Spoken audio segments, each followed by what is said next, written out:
చంద్రబాబు ముఖ్యమంత్రిగా ఉన్న అన్ని సందర్భాల్లో రైతులు ఇబ్బందులు పడుతూనే ఉన్నారని వైసీపీ రాష్ట్ర ప్రధాన కార్యదర్శి శ్రీకాంత్ రెడ్డి ఆరోపించారు. రైతుల గురించి చంద్రబాబు మాట్లాడడం చాలా హాస్యాస్పదంగా ఉందన్నారు. రైతులు బాగుంటే అన్ని బాగుంటాయి, కానీ కూటమి ప్రభుత్వం రైతుల సమస్యలు పట్టించుకోవడం లేదని ఆగ్రహం వ్యక్తం చేశారు.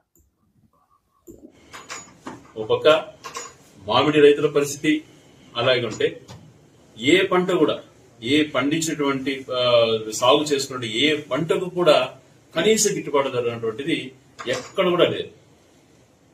అలాగే సంవత్సరానికి 20,000 రూపాయలు పిఎం ఇచ్చేది కిసాన్ కాకుండా రాష్ట్ర ప్రభుత్వం నుంచి 20,000 ప్రతి రైతుకు ఇస్తాను అన్నాడు.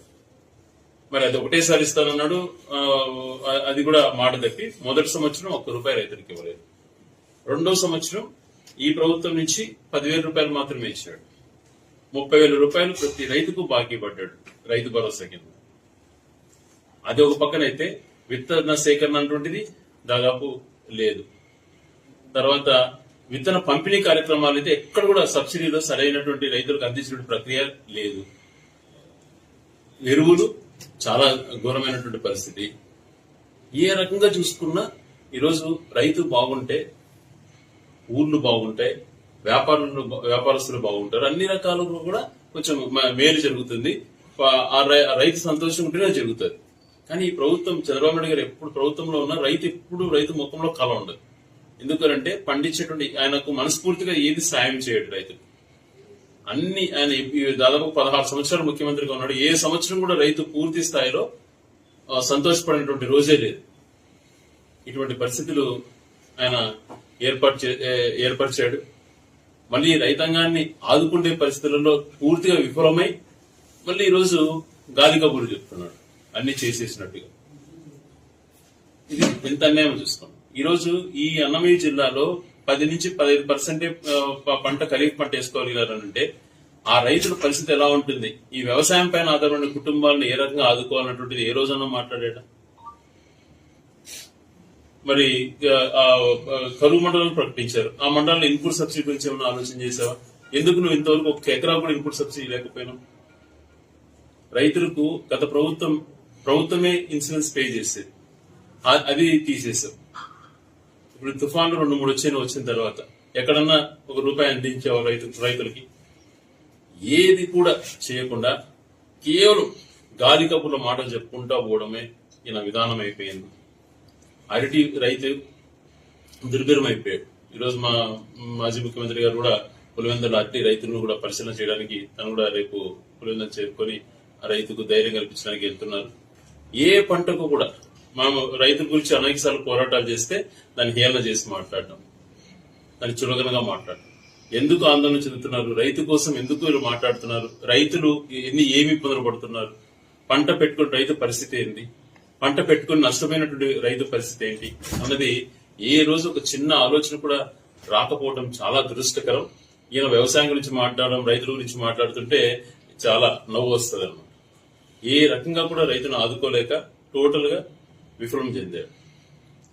అలాగే చాలా విషయాలు కూడా ప్రభుత్వం గమనించుకోవాలి. ఈరోజు రాయచోటి టౌన్ లో చాలా పరిస్థితులు జరుగుతున్నాయి. మరి అధికారులు కానీ, ప్రజాప్రతినిధులు కానీ, మీడియా కానీ అందరికి కూడా బాధ్యత ఉంటుంది వీటిపైన. ఎక్కడ ఖాళీ స్థలాలు ఉంటే అక్కడ దౌర్జన్యాలు జరగడం, ఒకరి రికార్డుని తారుమారు చేసి ఇంకొకరి పేరు ఎక్కించిన పరిస్థితులు, న్యాయం గురించి పోతే హేళన చేసి మాట్లాడడం, పోలీసులు పూర్తిగా బాధ్యత లోపించి వ్యవహరిస్తున్నారు. ఇన్ని గమనించుకోవాలి. ఇవి ఊరికే పోవే పాపాలు. భూముల్లో జోలికి వెళ్ళటం, దౌర్జన్యాలు చేయటం అన్నటువంటిది చాలా దుర్మార్గం. 1 కాదు 2 కాదు అనేక కంప్లైంట్లు వస్తున్నాయి. వీటన్నిటినీ ఎప్పటికెప్పుడు అధికారుల దృష్టికి తీసుకెళ్తున్నా వాళ్ళు నిర్లక్ష్యం చేస్తున్నారు. చాలా మంది కూడా ఎంతో బాధపడుతున్నారు. ఉన్న రికార్డ్స్ ను తారుమారు చేయడం. అదేందో రాయచోటి ఒక జిల్లా హెడ్ క్వార్టర్స్, ఇక్కడ ఒక ఇన్ఛార్జ్ మనిషిని ఎంఆర్ఓ, ఇన్ఛార్జ్ ఎంఆర్ఓ, ఆ క్యాడర్ లేనటువంటి వ్యక్తిని, డిప్యూటీ ఎంఆర్ఓనో ఆ క్యాడర్ ఉన్న వ్యక్తిని జిల్లా హెడ్ క్వార్టర్స్ లో ఎంఆర్ఓగా పెట్టి ఆయన ప్రజలకు ఇచ్చేటువంటి సమాధానాలు, ఆయన వ్యవహరిస్తున్నటువంటి తీరు, ఇన్ని ఎందుకు గమనించలేకపోతున్నా నాకు అర్థం కావడం. గవర్నమెంట్ భూములను ఒక పక్క ఇది అవుతా అంటే, మిలిటరీ పట్టాల రూపంలో ఇంకొక రకంగా జరిగిపోతా అంటే, ఎక్కడ చూసినా ఇదేనా? మహిళలు భూముల దగ్గరికి వెళ్లి వాళ్ళ ప్రాణాలకు తెగించి ఇది తప్పు, మాకు రికార్డ్స్ ఉన్నాయంటే పరిశీలన చేసేవాడు లేడు. ఎన్ని రోజులు ఈ పరిస్థితి? ఇలాంటి జరిగినప్పుడు బాధ్యతగా వివరించారు. రాజకీయాలలో పదవులు ఎవరికి శాశ్వతాలు కాదు.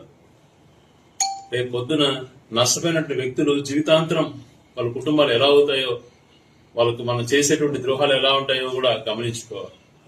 చాలా చోట్ల చూస్తున్నా అదే గ్యాంగ్ లేకపోతానే 100-150 మంది బ్యాచ్ తయారైపోయి అల్లరిగా ఈ గంజాయి బ్యాచ్ టైప్ అయినారు. దౌర్జన్యాలు చేయడం, షెడ్లు కొట్టేయడం, ఏంటివి పనులు? ఒకవేళ రికార్డు పరంగా మీకు ఏదైనా కరెక్ట్ గా ఉంటే దాన్ని చూపించి అధికారులు సమీక్షలో చేయాలి. కానీ అధికారులు ఎంకరేజ్ చేసి ఇంకొక వర్గాన్ని తరిమి కొడుతూ ఎవరికైతే చేయాలనుకుంటున్నారో వాళ్ళతోనే చేయించేసి కార్యక్రమాలు చేయించడం ఎంతవరకు? ఒకటి నిజంగా ఒక బిల్డింగ్, ఒక కన్స్ట్రక్షన్ డెమాలిష్ చేయాలంటే ప్రాపర్ ప్రొసీజర్ ఫాలో అవుతున్నామా లేదా అన్నటువంటిది ఎందుకు అధికారులు గమనించుకోవట్లేదో అర్థంగా